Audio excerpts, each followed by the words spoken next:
irse para el censo. Como José era descendiente del rey David, tuvo que ir a Belén de Judea, el antiguo hogar de David. Viajó hacia allí desde la aldea de Nazaret de Galilea.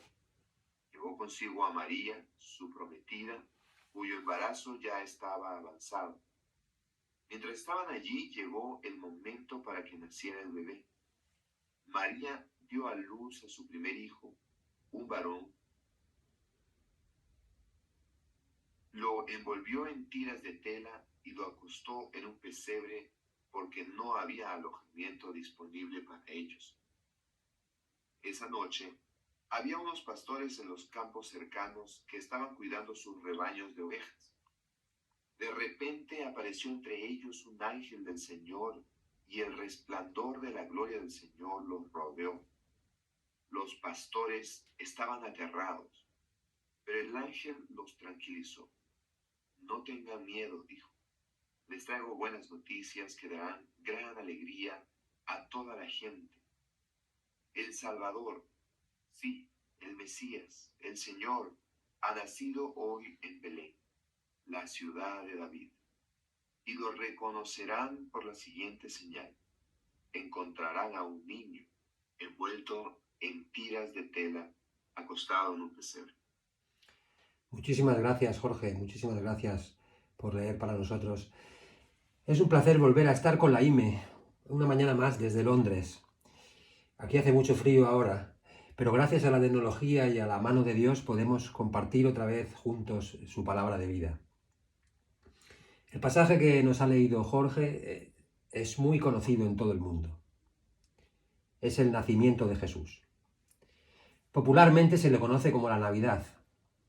Y por desgracia, no todos los que lo conocen son conscientes de lo que significa. Tampoco son conscientes de cómo intervino la poderosa mano de Dios en ese evento tan glorioso. Cuando nació Jesús, cambió la historia del ser humano para siempre. El creador del universo se hizo humano y entró en nuestro planeta para crear el puente que une desde entonces el mundo mortal y el mundo eterno de Dios. El motivo principal por el que la gente no entiende el mensaje del pesebre es porque no escuchan la palabra de Dios. Por el contrario, escuchan los mensajes de las tradiciones de los humanos, que como no están unidos a la palabra de Dios, cambian y adulteran el significado de la Navidad. En realidad, como vamos a descubrir al profundizar en el pasaje, la mano del todopoderoso creador del universo se esconde detrás de la aparente humildad que encierra el lugar y las condiciones escogidas por Dios para introducirse en su creación. Estamos sin lugar a dudas ante el momento más importante de la historia, el momento en el que Dios comienza a poner en marcha su plan de salvación para la humanidad, su plan para que nos reconciliemos con Él y encontremos el camino a su maravilloso reino eterno. Por favor, acompañadme al final de nuestro pasaje. Vamos a leer de nuevo los versículos 11 y 12. El Salvador, sí, el Mesías, el Señor, ha nacido hoy en Belén, la ciudad de David. Lo reconoceréis por la siguiente señal. Encontraréis a un niño envuelto en tiras de tela, acostado en un pesebre.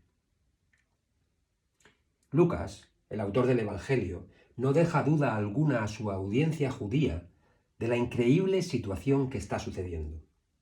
Como sabemos por el Antiguo Testamento, el pueblo judío esperaba desde muchísimos años, la llegada de un Salvador, un Mesías, un rey descendiente del linaje del gran rey David, cuya misión era rescatar a su pueblo de la opresión para siempre.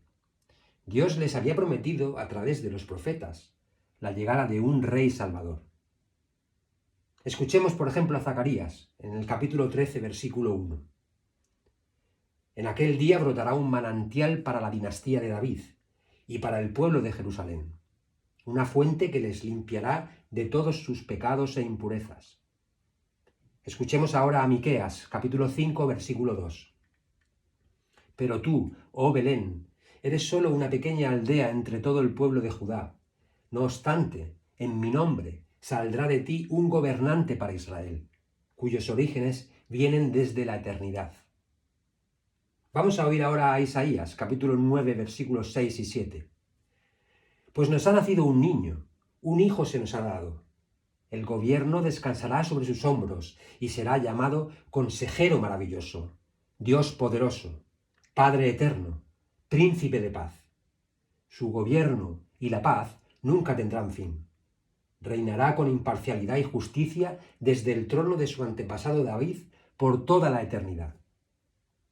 Ahora vamos a escuchar a Jeremías, capítulo 23, versículo 5. Pues se acerca la hora, dice el Señor, cuando levantaré a un descendiente justo del linaje de David. Él será un rey que gobernará con sabiduría, hará lo justo y lo correcto por toda la tierra. Y para finalizar quiero que escuchemos a Ezequiel, capítulo 34, versículos 22 y 24. Dice el Señor, salvaré a mis ovejas, pondré sobre ellas a un solo pastor, mi siervo David, y él las alimentará. Él mismo las alimentará. Y yo, Jehová, seré su Dios, y mi siervo David, un jefe en medio de ellas. Como habéis visto, para los primeros lectores judíos del Evangelio de Lucas, no había duda alguna. El gran momento había llegado. Estaban todos los ingredientes que Dios había anunciado durante siglos. Había llegado el Rey Eterno, el Salvador, el Mesías, un niño nacido en Belén, la ciudad de David, descendiente del linaje de David. Fijaos ahora en el versículo 4 de nuestro pasaje de hoy. Versículo 4 de Lucas, capítulo 2. Y dice así: como José, que es el padre humano del Mesías, era descendiente del rey David, tuvo que ir a Belén de Judea, el antiguo hogar de David. Como podemos ver, para esos primeros oyentes del siglo I no había duda alguna. El momento, anunciado por los profetas, había llegado. Si nos fijamos bien en el texto, Lucas describe el momento como algo mucho más importante, algo sobrenatural y extraordinario. No solo se están cumpliendo todas las profecías, de eso no hay duda, pero no solamente está interviniendo Dios y los humanos, toda la creación, la visible y la invisible, está participando de la llegada de este momento tan esperado por el pueblo de Dios y tan importante para toda la humanidad. Acompañadme si sois tan amables al versículo 9 de nuestro pasaje. Versículo 9. De repente apareció entre los pastores un ángel del Señor, y el resplandor de la gloria de Dios los rodeó, y los pastores estaban aterrados. Sigamos leyendo, miremos en el versículo 13. De pronto se unió a ese ángel una inmensa multitud, los ejércitos celestiales, que alababan a Dios. Si descontamos los millones de ángeles que aparecen en el Apocalipsis, en la Biblia no existe otro pasaje donde aparezcan tantos seres celestiales al mismo tiempo como en Lucas capítulo 2. Una inmensa multitud de ejércitos celestiales. Algo muy, muy, muy grande está pasando para que Dios nos haga notar a través de su palabra que toda la creación se está asomando a la llegada de Jesús al mundo. Porque este momento glorioso no es solamente glorioso para los humanos, es un momento glorioso para toda la creación. Sin embargo, hay un detalle que nos despista. Un detalle que hace que muchas personas que no escuchan a Dios se confundan al llegar la Navidad. Miremos con atención de nuevo el versículo 12. ¿Qué dice exactamente el ángel cuando anuncia la llegada del Señor? Lo reconoceréis por la siguiente señal. Lo reconoceréis. No es fácil de ver. Lo necesitamos reconocer. Lo necesitamos descubrir. Necesitamos una señal, una pista. En realidad está oculto al ojo humano. Ese ser sobrenatural que llega a nuestro planeta, ese ser que produce tal agitación en los lugares celestiales, está camuflado. Hay que encontrarlo. Necesitamos una señal de Dios para llegar a él. Necesitamos la palabra de Dios, la palabra de Dios en la boca de un ángel y transmitida por el evangelista Lucas para encontrar la salvación. De otra manera, no se ve. Está oculto. ¿Y cuál es ese detalle que nos despista? El pesebre. Un pesebre. Dios trae la salvación al mundo y cumple sus promesas, pero aparece en un pesebre. Lo más humilde e insignificante que se nos pueda ocurrir. Sin embargo, como vamos a ver más adelante, esa es la marca de autenticidad. Ese es el sello de Dios. Detrás de ese niño envuelto en tiras de tela, detrás de ese pesebre, está la mano de Dios, la mano del Creador del universo. Os invito a que nos adentremos a través de la palabra de Dios en la profundidad y el tremendo significado que tiene ese pesebre. Ese pesebre es el inconfundible detalle que demuestra que el escenario escogido para la llegada de Dios a nuestro mundo solo puede haber sido diseñado por la mente todopoderosa de nuestro Señor y Creador. Viajemos juntos al siglo I. Imaginad que cogemos nuestro navegador de Google Maps, que aparecemos por encima del planeta y nos vamos acercando con el zoom hasta dirigirnos a la ciudad de Belén. Mejor dicho, a la aldea de Belén, el pueblito de Belén. Antes de llegar vamos a pasar por 3 grandes ciudades de la época. Las 3 ciudades más importantes del siglo I. Pero vamos a ver cómo Dios no se detiene en ellas. Pasa de largo. La primera que encontramos es Roma, la ciudad imperial, la ciudad más importante del mundo, la que hoy en día equivaldría a la suma de muchas: Nueva York, Londres, Moscú, Pekín, Dubái, Bruselas, todas juntas. Pero Dios pasa de largo. No escoge entrar en nuestro mundo por el lugar más rico y poderoso para los humanos en aquella época. No, Él pasa de largo. Pasa por encima ahora de la segunda, Atenas, la ciudad que acumulaba todo el tesoro de la sabiduría del planeta, la ciudad más sabia del siglo I. ¿Y qué hace Dios? Pasa de largo. No le interesa. Atenas tampoco es el lugar escogido por el Creador del universo. Dios ni compite ni compara su sabiduría con la ridícula e irrisoria sabiduría de los humanos. No, Dios viene a hablarnos de otro mundo. Él viene a enseñarnos el camino a su casa. Si seguimos, nos encontramos la tercera ciudad, la Gran Jerusalén, la ciudad de David, la que construyó Salomón y reconstruyó el gran rey persa Darío con su decreto, como vemos en el libro de Esdras.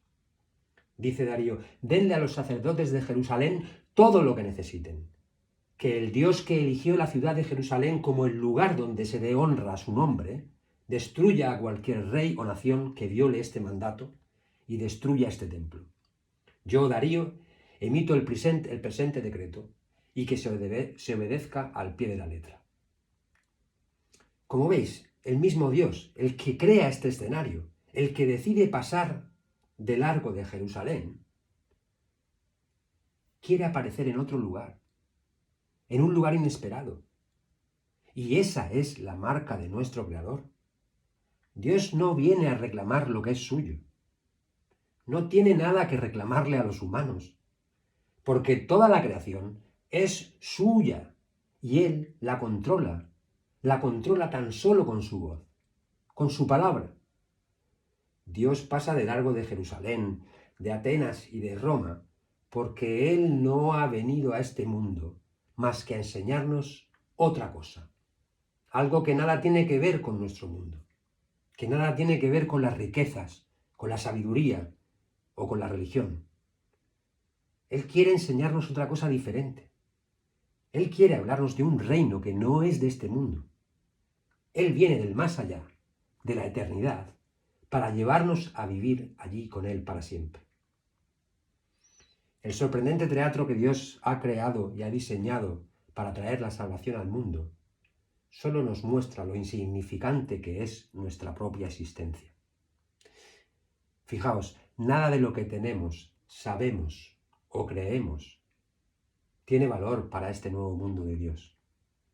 Nada tiene valor en este nuevo mundo que está entrando al planeta Tierra, en este momento en el que nace Jesús. El mundo de Dios, con sus múltiples dimensiones espirituales, no se caracteriza por escoger un lugar importante para los humanos al entrar en el planeta.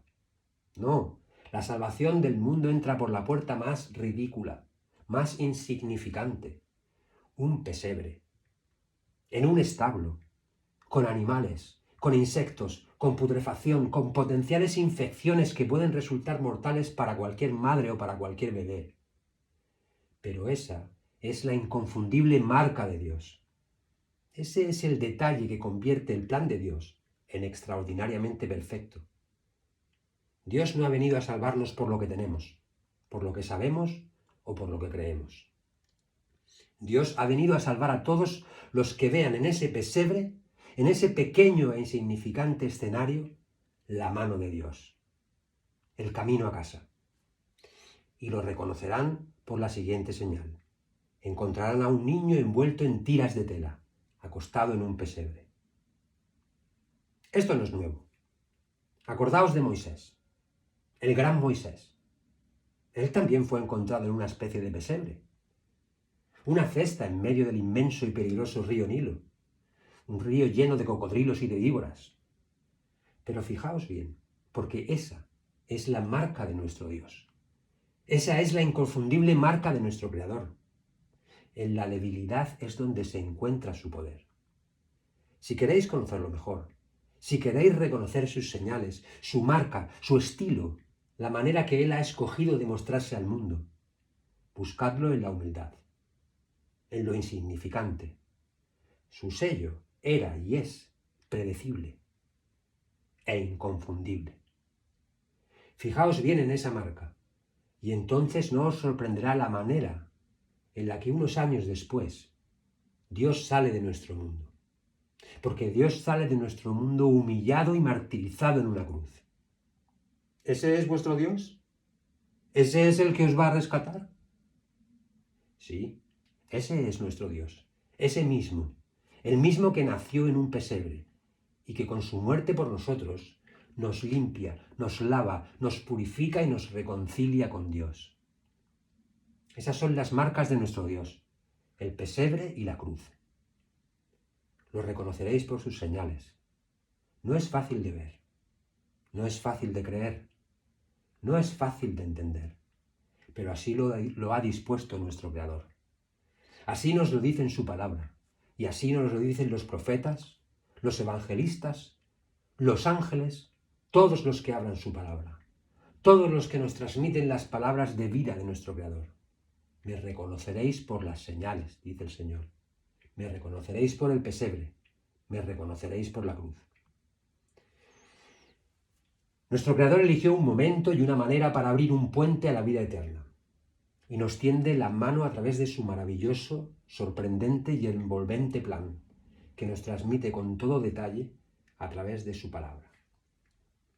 Desde entonces, millones de cristianos celebramos juntos cada año el aniversario del momento más importante para la humanidad, el momento en el que Dios conectó los dos mundos a través de un pesebre,